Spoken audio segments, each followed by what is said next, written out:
Well, good afternoon, everyone, and welcome to this session of the Chronological Bible Read Along.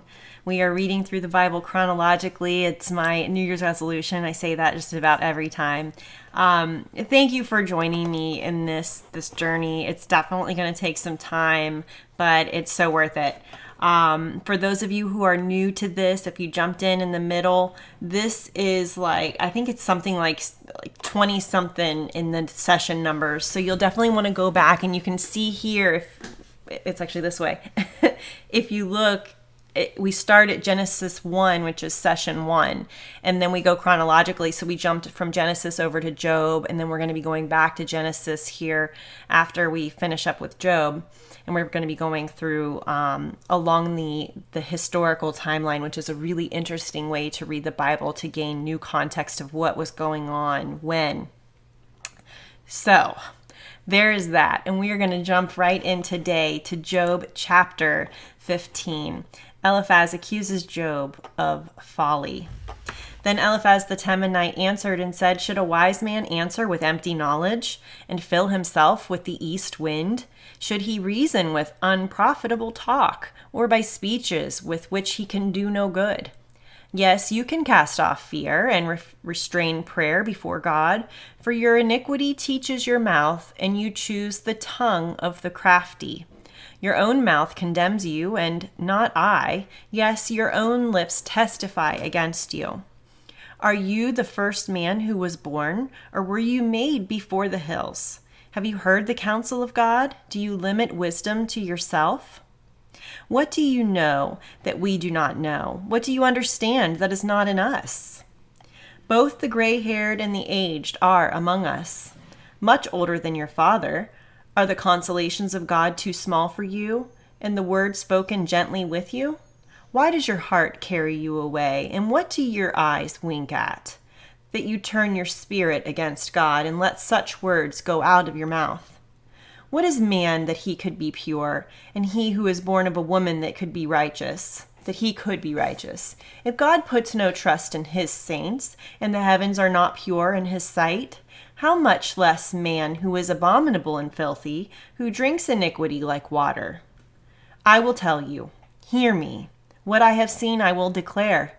What wise men have told, not hiding anything received from their fathers, to whom alone the land was given. And no alien passed among them.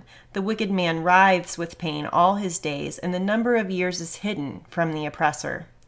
Dreadful sounds are in his ears. In prosperity the destroyer comes upon him. He does not believe that he will return from darkness, for a sword is waiting for him.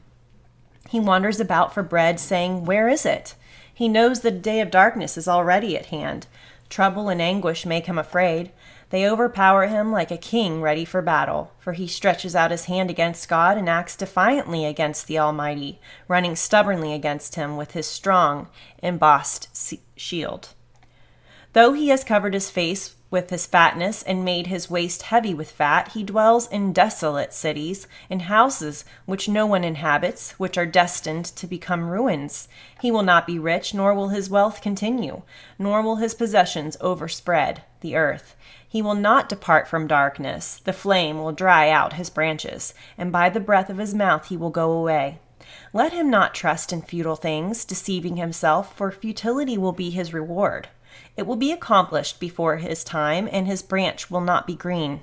He will shake off his unripe grape like a vine, and cast off his blossom like an olive tree.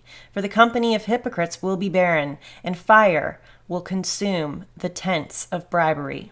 They conceive trouble and bring forth futility. Their womb prepares deceit. Wow. Oh man, the Bible is just so poetic and so full of richness. It's amazing. It's just the most amazing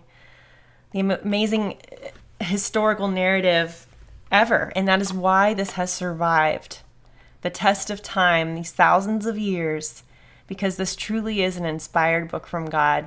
Well, thank you everyone for joining me today. God bless all of you, and I will join you next time with Job chapter 16.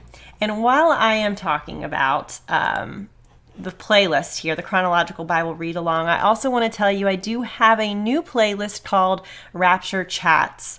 And right now there are 4 of them in the series, and everybody's really been enjoying them. So definitely, if you haven't caught the Rapture Chats, you must do so. I think they're very encouraging, and it's what we need to be doing as we watch and wait for Jesus' return for us. All right, everyone. Bye-bye.